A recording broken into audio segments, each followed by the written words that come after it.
That's what this year has been all about, coffee. I hope you enjoyed the trip and montage down memory lane over the past year. Give you little snippets of where we've been and how we got to this point.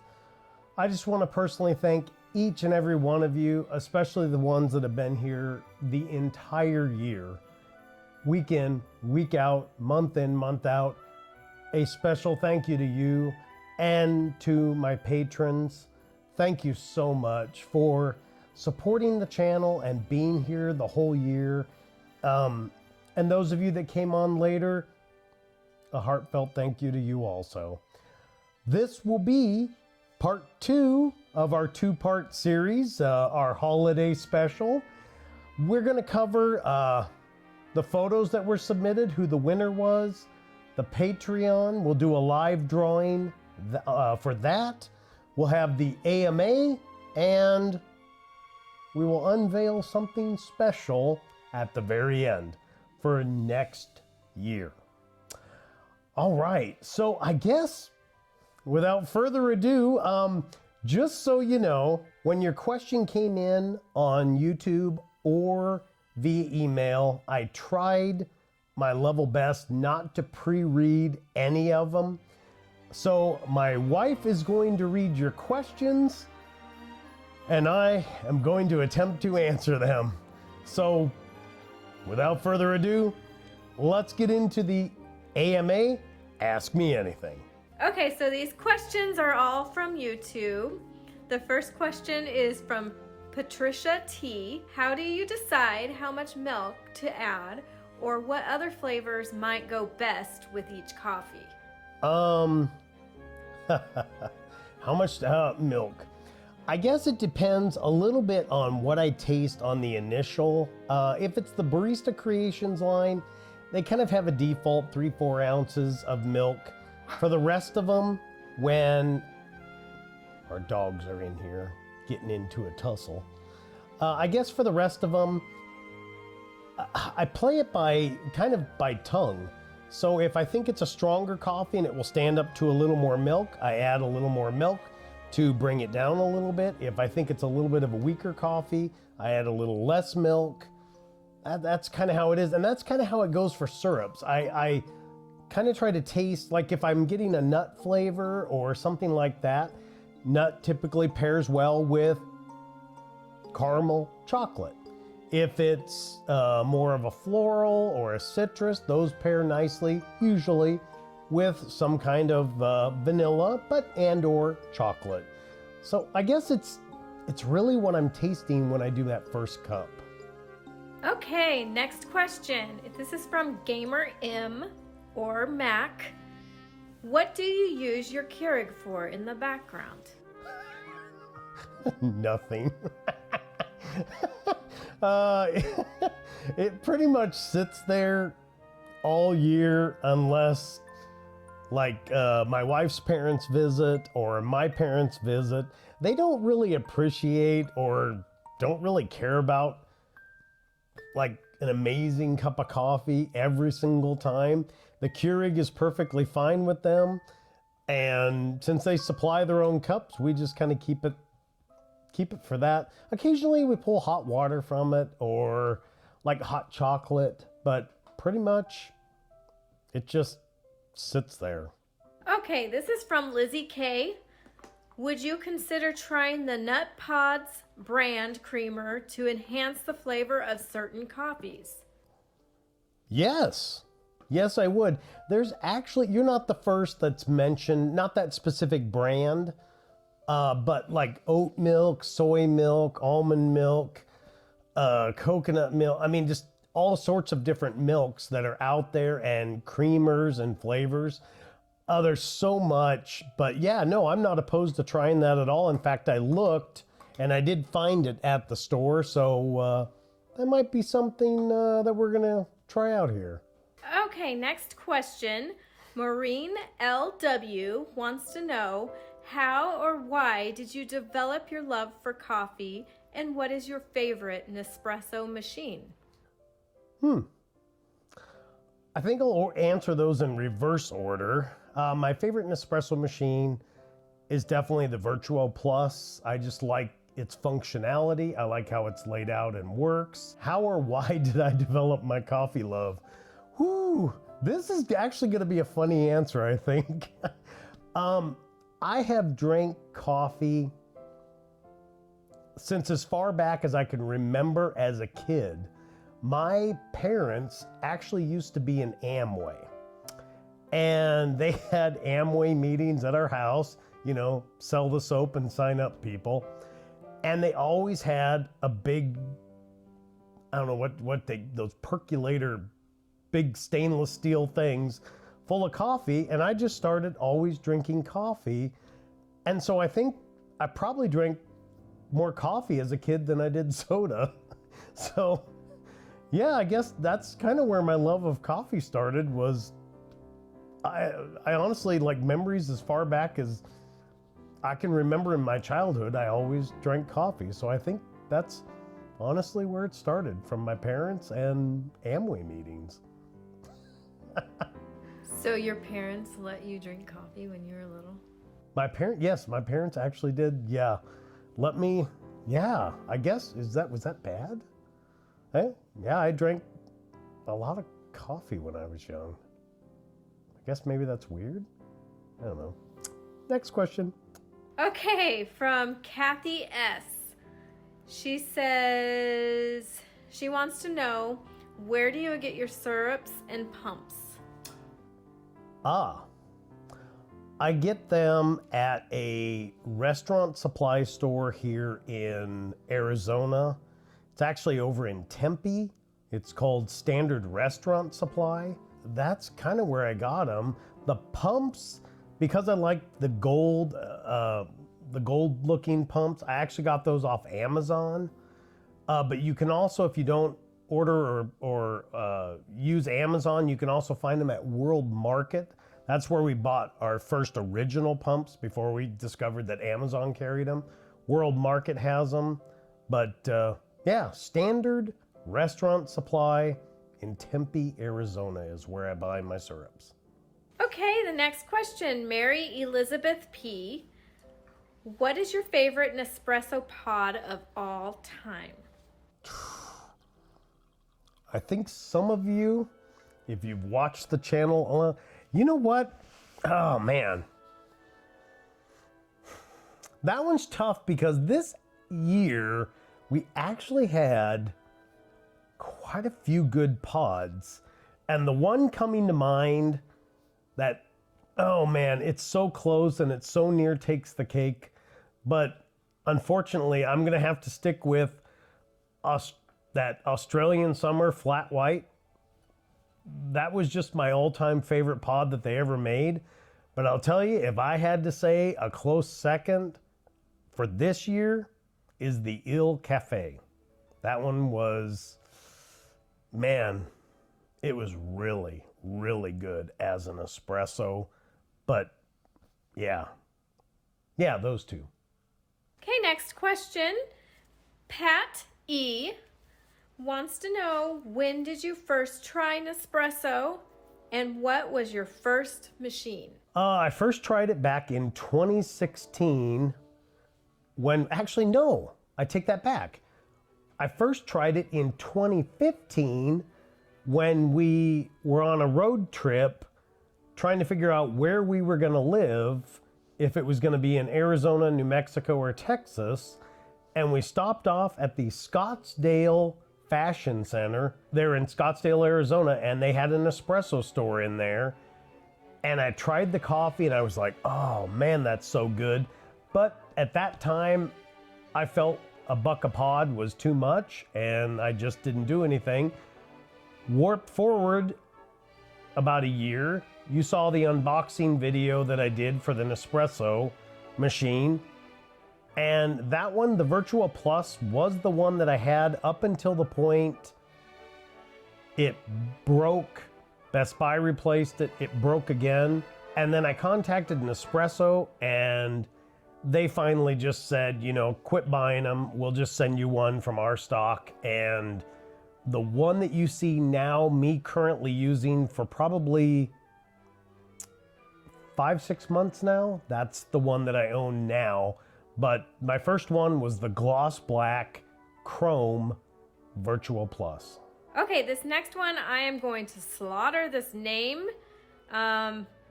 It's Presmasla G. Would like to know, what do you and your wife do for a living?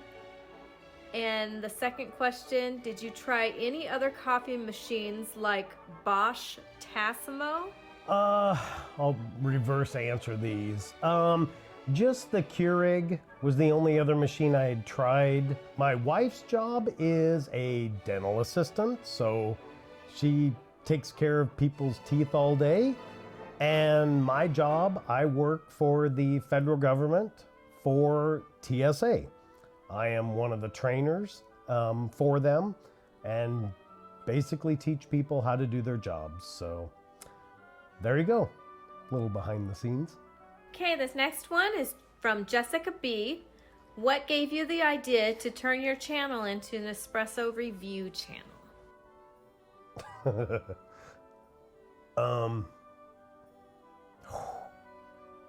Nothing. I don't know how it happened. Wow, that's a tough question. I don't know. I love the coffee. I put a couple of videos up. People started kind of responding. The unboxing video did really, really well. And then I just thought, well, I wonder, so I put them out. If you look kind of early on, it was just very, very sporadic and random. And then I decided early in 2019, like February, that I would concentrate on putting them out and just go after it for a year. And then after that year, we were doing pretty well with the channel. We had developed a decent, we're still small, but a decent following. And then, here we are now, almost 2 years later. But I guess nothing really made me make the break. So I guess to answer your question, I guess it just kind of happened. There was no real thought. It just kind of developed into an espresso channel. My wife brought up a good point. I guess kind of what prompted it was I started getting more followers, which kind of then made you feel bad if you didn't make a video. Not bad, but you felt like you owed them a video, and the newer coffees were coming out, and I guess as the new coffees released, then I kind of thought, well, I need to put out the new coffee videos with the new coffee. And I guess that's kind of where it just kind of took off. And then I decided at some point in there that this was going to be a weekly thing. Yeah, plus it was a lot of fun. Or it was, did I say like past tense? Still is a lot of fun. Just gets to be a little more stressful when you do it for a couple of years. Every single week. As weird as that may sound to some people, when you put, whether you enjoy something or not, when you put something out every single week, even as little as that may seem, it is a requirement. If you need to go on vacation, you have to develop content that releases while you're on vacation. So it becomes a little more involved. Let's say it that way. So Common Sense wants to know, what's the best way to make an iced coffee with espresso pods? She goes on to say, never sure if I should brew and refrigerate or brew over a full cup of ice. Boy, pros and cons to both. If you're trying to just get it done, so to speak, and out the door, over ice is going to be better. Obviously it waters it down, so you need a pod that works with a watered down situation, like the Il Cafe works extremely well. My only hesitation to say brew and refrigerate is when you brew it and refrigerate it, the taste profile of a lot, well, pretty much all of it, coffee changes. As it gets oxygen in it, the taste changes. As it sits in a refrigerator, you're taking on the nuances and smells of a refrigerator. I guess if you put it in some sort of a really sealed container, that wouldn't be a bad idea, but you're still dealing with brewed coffee versus fresh. So I would say if you're using the right pods, brew it over the ice, add the milk, or add the ice and milk and brew the pod into it. Something like that I think would be best. So hope that answers it for you. Okay, another one from Lizzie K. What are your thoughts on reusing the pods? I've seen other people show a tutorial on how to reuse the pods from using their favorite coffee grounds. This one's a little tough because I'm not exactly sure. If you're reusing, I would not ever reuse a pod. That, they do have those refillable pods that you can put coffee grounds into and then use them in the Nespresso machine. I still wouldn't double brew coffee grounds, and I definitely would not stick a used pod back into my machine. If you want to draw a little bit more after it's done brewing, you want to push for longer or something like that, I don't see any harm in that. But I don't think I would let a pod dry out or not dry out and then reuse it. I hope that's what you were asking. If you're talking about the fill your own metal ones, I've never tried them, so I honestly don't have an opinion on that. This one's from Caesar T. How often do you clean your machine between capsule brews? And what is your favorite hike in Phoenix? Oh, well, I'll answer the first one, or the second question really quickly. I don't really hike. We usually go for walks, but not in the mountains or not out hiking. That's probably bad. That's probably bad. We need to get out. We should do hikes, but we don't. We don't, so I apologize. And as far as how many times I clean it, it really depends on what I'm sending through it. If it's all the same coffee, about once a week.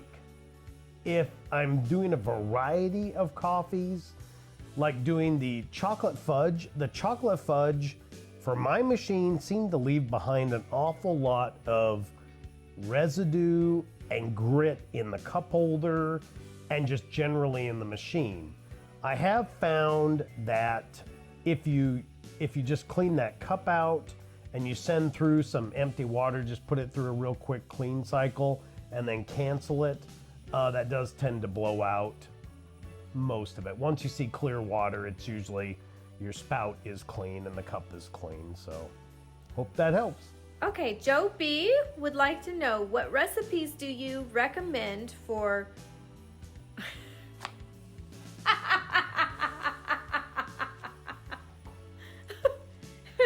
for cordial cherries? What? Wait, read the question again? Okay. This is from Joe B. What recipes do you recommend for cordial cherries?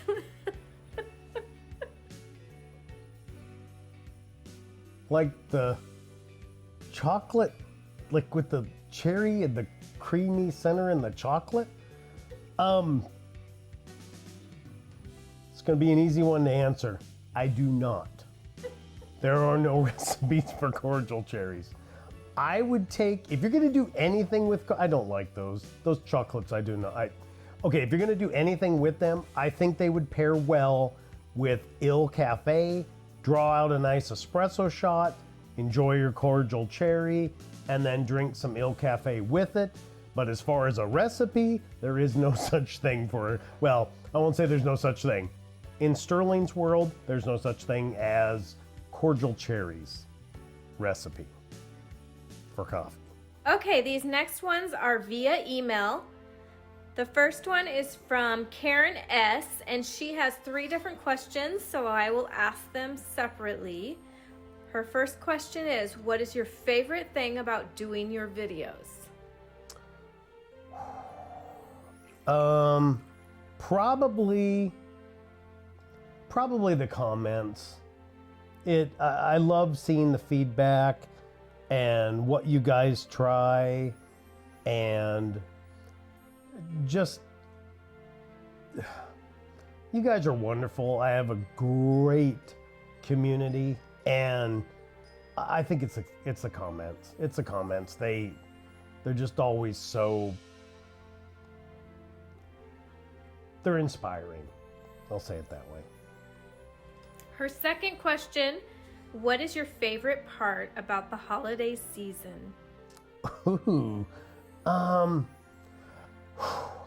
decorations. I just like seeing the businesses decorated, people's houses decorated, the inside of our house decorated. My wonderful wife does an absolutely amazing job at decorating the house.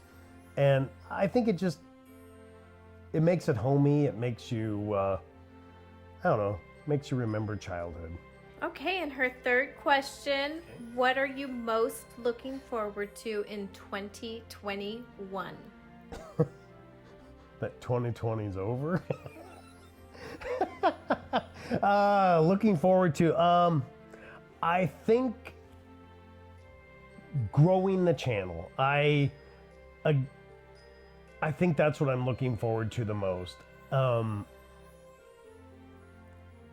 We've grown so much over this year, and I want to change things in 2021, and I want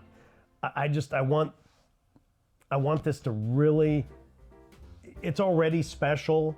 I want to make it even better next year.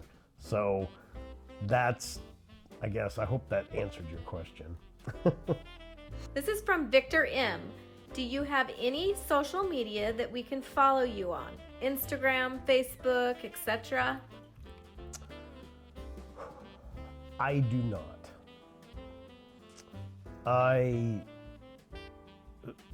Other than a professional social media, which is LinkedIn, I don't have any social media at all. I don't have TikTok, I don't have Facebook, I don't have Twitter, I don't have Instagram. I don't have any of it, although I'm kind of starting to think that maybe I'm gonna have to start one of them. Actually, was thinking about Twitter, so we'll see. But at this point, no, there is nothing. Okay, Abigail S. wants to know, again, what do you do for a living, and whereabouts do you live? Oh, well, kind of. I guess we kind of answered almost both of those already. We answered the earlier one. I'm a trainer for TSA, and my wife does dental. And then, kind of by default, when I talked about the syrups, Tempe, we live in the Phoenix area. So, yeah, we live in Arizona. Beautiful. That's why it's always sunshiny. Brian D. His question is, how often does your husky shed? I am trying to convince my wife to get one.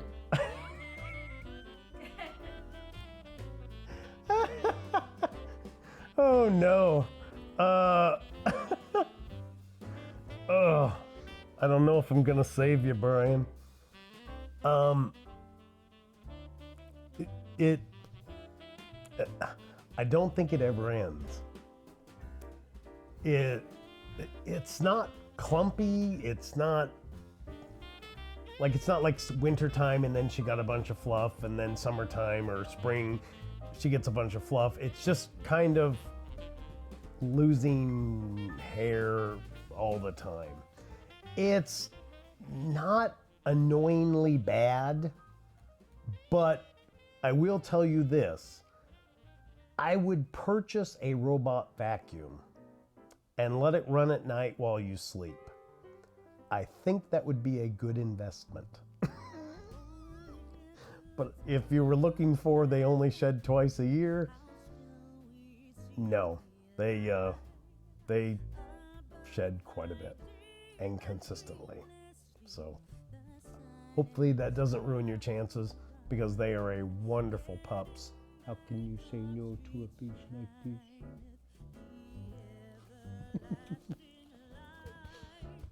They're wonderful dogs. Wonderful, wonderful dogs. All right, that completes the questions. Well, thank you guys.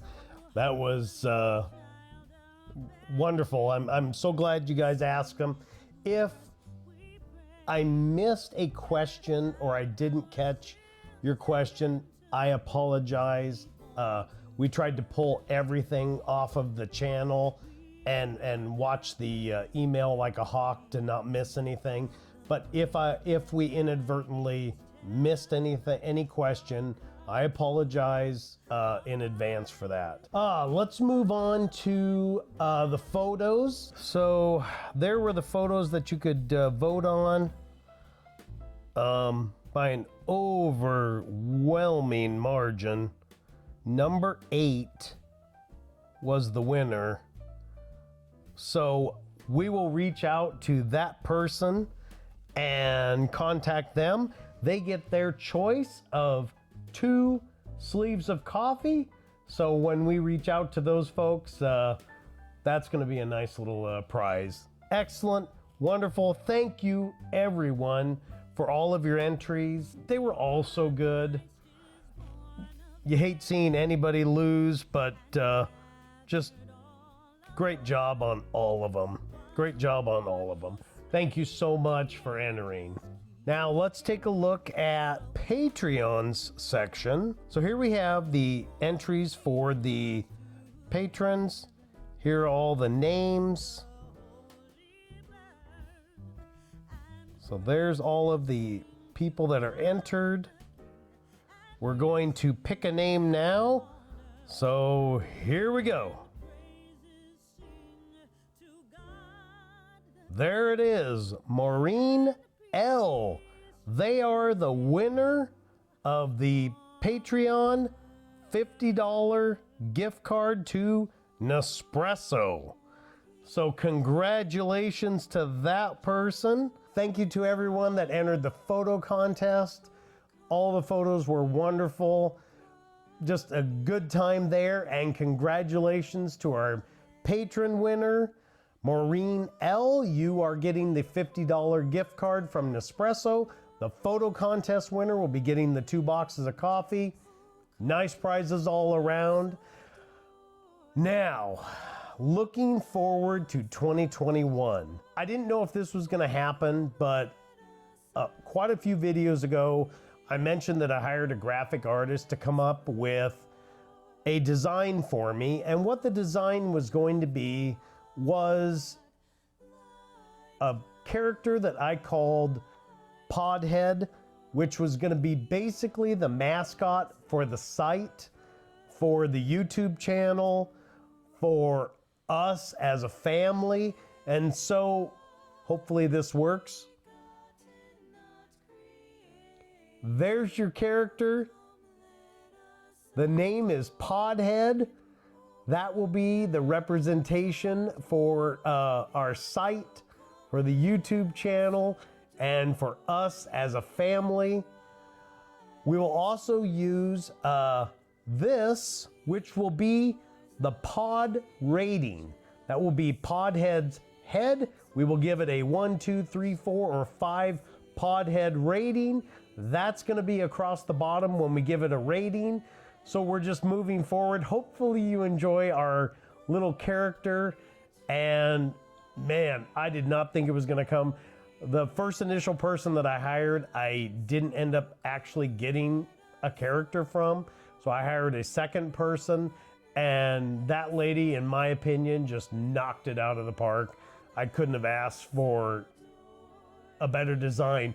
It's a take or a spin on the 1930s, 40s Mickey Mouse style. So that's kind of what I was looking for, and just knocked it out of the park with the original capsule design on the head. I love it. I love it. I'm looking forward to your feedback on PODHEAD. And then finally, to wrap up this holiday edition, I want to say thank you to everyone that's been here the entire year. And also, we are moving our videos to Friday. So starting next year in January, all videos that would have released on Tuesday are going to now be releasing on Friday. If it's a double feature, it will go back to Friday and Tuesday. But our primary day for releasing videos will be on Friday. So be looking forward to that change in January. Until next year, I thank you again so much for your time.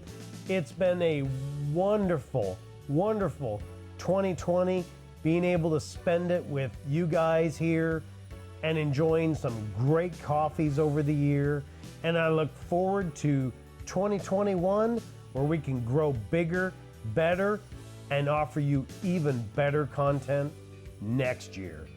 Thank you, and we'll see you next Friday.